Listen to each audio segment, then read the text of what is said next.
अस्सलाम वालेकुम। अब तमाम कुल्लन विद टीचर के प्लेटफॉर्म पर मैं खुशामदीद कहता हूँ। पार्ट 2 का क्वेश्चन नंबर 5 क्या कह रहा है 1 4 9 16 9 25। अब आपको समझ में आ रहा होगा कि नेचुरल नंबर जो हमारे होते हैं वो 1 से स्टार्ट होते हैं। तो 1 हम जब इसका स्क्वायर लेंगे तो 1 1 जा 1 ही आएगा। फिर अगर हम 2 का स्क्वायर लेंगे तो क्योंकि 2 दूसरा नेचुरल नंबर होता है 2 2 जा 4।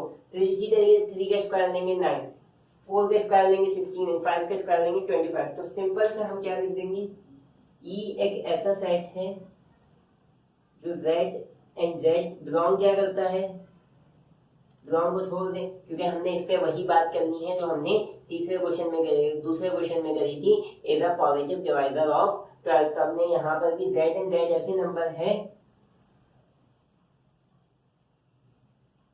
Is a square of +5 natural number.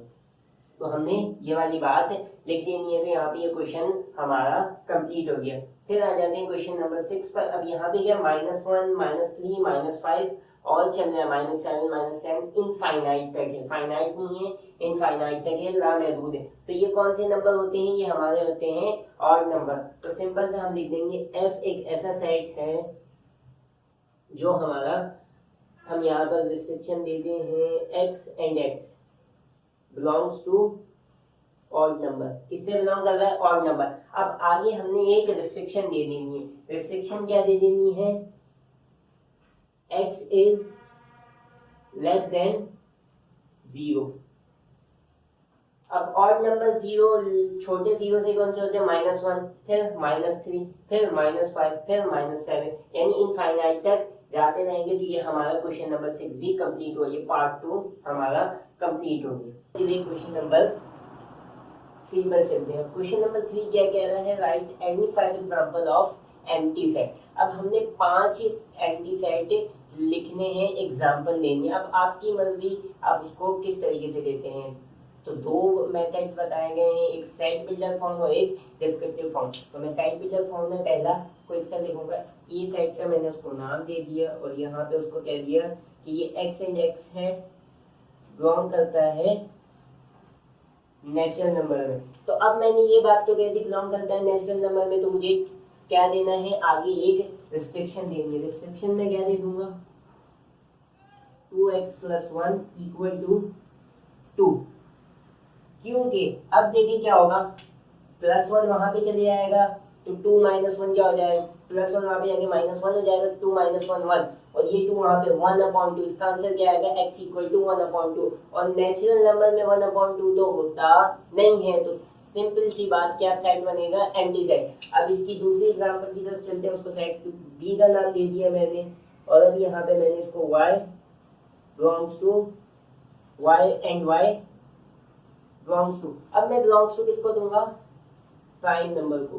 क्या लिखूंगा, प्राइम नंबर। और आगे मैंने एक प्राइम नंबर नहीं, मैं इसको यहाँ पर कर देता हूँ रैशनल नंबर, और आगे मैं एक इसको रेस्ट्रिक्शन दे दूंगा। रेस्ट्रिक्शन क्या दूंगा कि y² = -1। ये हमने पिछले क्वेश्चन में भी ऐसा कोई क्वेश्चन, पहले पार्ट में हमने कोई ऐसा एक क्वेश्चन देखा था जिसमें इसका नल सेट आ रहा था, क्योंकि y² जो -1 का मतलब होता है आयोटा, और y की वैल्यू आ जाती है आयोटा, और हमें पता है आयोटा रैशनल नंबर में होता नहीं है। अब आते हैं तीसरे एग्जांपल पर। तीसरी एग्जांपल हम कुछ इस तरीके से देते हैं कि z and z belongs to.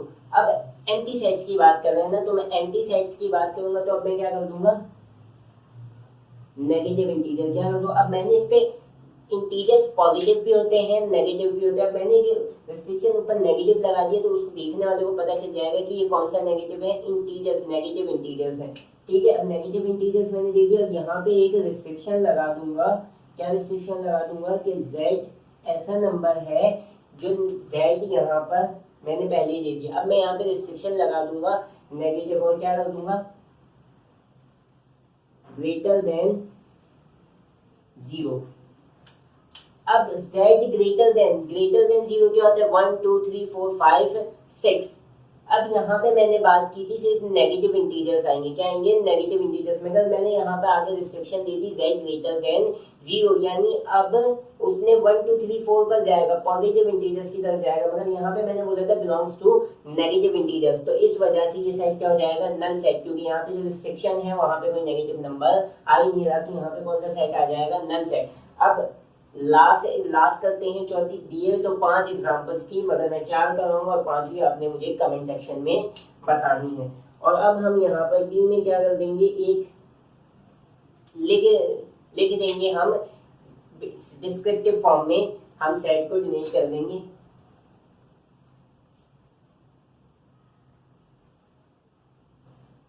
Numbers of girls इन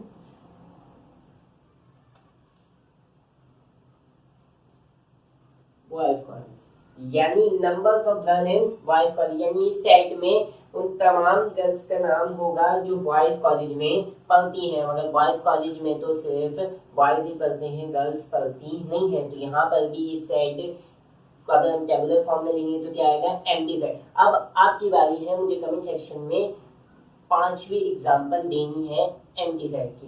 अब बात करते हैं क्वेश्चन नंबर 4 की, 17.1 का क्वेश्चन नंबर 4, जिसका पार्ट 1 है। बस हमें बताना इसमें ये है कौन सा सेट फाइनाइट है, कौन सा सेट इनफाइनाइट। फाइनाइट सेट वो होता है जिसे हम जिन एलिमेंट्स को हम गिन सके, और इनफाइनाइट सेट वो सेट होता है जिन एलिमेंट्स को हम गिन ना सके, यानी लामहदूद हो, जो कभी रुके ना। अब सेट ऑफ एशियन कंट्रीज, अगर सेट ऑफ एशियन कंट्रीज हो तो एशियन कंट्रीज हम गिन सकते हैं, तो ये इसका आंसर क्या होगा, फाइनाइट है। इसी तरीके से बात करें दूसरे, set of all medical university of the world, यानी इसको भी हम गिन सकते हैं, तो इसका आंसर भी क्या हुआ, फाइनाइट। ये बेसिकली एमसीक्यूज में पूछे जाते हैं, तो इसका हमें पता होना चाहिए। Sets of all real number between 6 and 9, अब हमें बताना है कि set of all real number, अब हमें पता नहीं है कि 6 और 9 के दरमियान कितने रियल नंबर आएंगे, तो ये सेट क्या आएगा,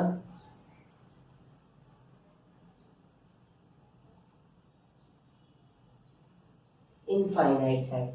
फिर इसके बाद करते हैं set of all even prime number. All even prime number को हम गिन सकते हैं, कितने इवन प्राइम नंबर है तो हम वो गिन सकते हैं, इसमें ये वाला सेट है, तो अब ये फाइनाइट हुआ। अब आपको बताना है, आपके लिए ये होमवर्क है कि आपको बताना है कि कौन सा प्राइम नंबर है जो इवन है, तो ये क्या, ये कौन सा सेट हुआ, फाइनाइट सेट। अब बात करते हैं आखिरी वाला, set of all odd number less than 5। यकीनन all odd number less than 5 हम गिन सकते हैं, 5 से छोटे जितने भी ऑड नंबर है वो हमें पता है, तो ये सेट भी कौन सा सेट हुआ,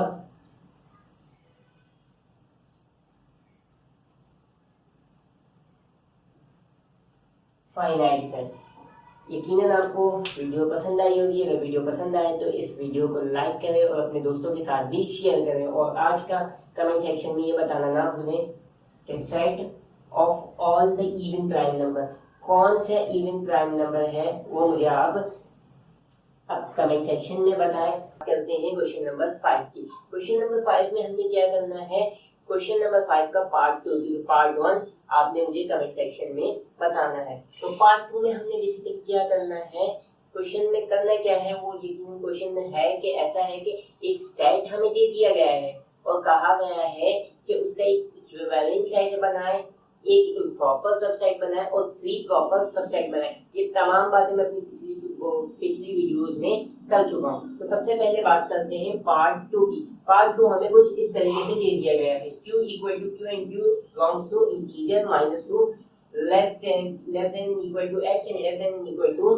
2, यानी अब हमें एक सेट बिल्डर फॉर्म दे दी गई है और उसको हमें टेबुलर फॉर्म में सबसे पहले कन्वर्ट करना होगा क्वेश्चन को फर्दर एलाबोरेट करने के लिए। तो यहाँ पे इंटीजर्स दे दिए गए हैं और कहा गया है कि -2 के जितने और 2 से +2 से कि +2 से लेके उससे छोटे जितने भी है वो तमाम इस सेट में आ जाएंगे। तो मैंने लिख दिया -2 -1 0.2। तो ये हमारी होगी एक टेबुलर फॉर्म। अब आ जाती है इक्विवेलेंट सेट। इक्विवेलेंट सेट क्या कहता है कि जितनी तादाद में एलिमेंट एक सेट में है उतनी तादाद में एलिमेंट दूसरे सेट में भी होने चाहिए। व्हाटएवर एलिमेंट जो भी हो, अगर 5 एलिमेंट पहले सेट में है तो 5 एलिमेंट, अगर मिसाल के तौर पर ए सेट में है तो 5 एलिमेंट बी सेट में भी होने चाहिए। तो ये कहलाएगा A is the equivalent set of B.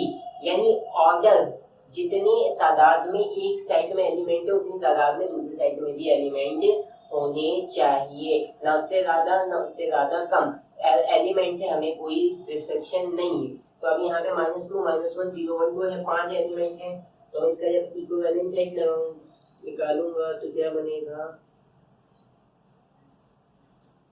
कोई भी 5 एलिमेंट डाल दूंगा। मिसाल के तौर पर मैंने A B C D E डाल, तो ये बन गया इसका इक्विवेलेंट सेट। अब बात करते हैं इम्प्रॉपर सबसेट की। अब इम्प्रॉपर सबसेट कहलाता क्या है? इम्प्रॉपर सबसेट यानी अगर एक सेट मिसाल के तौर पर ए है, उसमें जितने एलिमेंट हो जो एलिमेंट है वो बी सेट में भी आने चाहिए, तो वो कहलाएगा A is the improper subset of B is the improper subset of A, क्योंकि A के जितने एलिमेंट है वो B में होने चाहिए, B के जितने एलिमेंट है A में होने चाहिए। सिंपल सी बात है, A बराबर होने चाहिए B में, A बराबर होना चाहिए B सेट के। तो यहाँ पर जितने एलिमेंट इसमें हैं उसका इम्प्रॉपर सबसेट में भी वही एलिमेंट आ जाएंगे।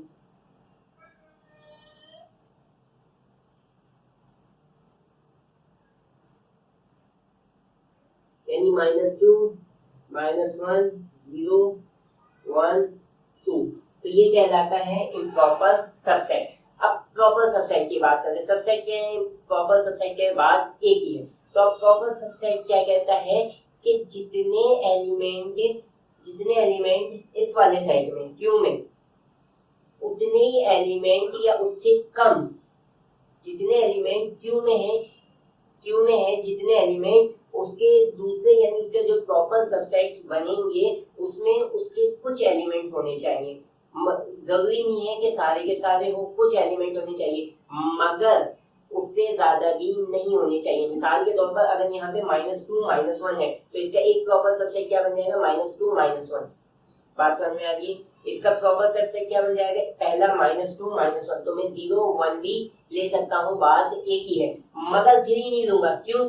क्योंकि इस सेट में 3 मुझे नजर नहीं आ रहा। प्रॉपर सबसेट ये कहलाता है कि जितने एलिमेंट क्यू में मौजूद हैं उनमें से कुछ एलिमेंट दूसरे सेट में मौजूद होने चाहिए, तभी उसका क्यू का ये प्रॉपर सबसेट कहलाएगा। तो 3 हमने बनाने हैं तो 3 में बना लेता हूँ।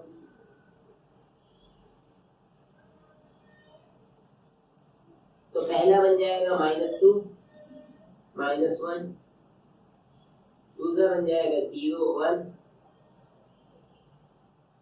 तीसरा बन जाएगा -1 0 1।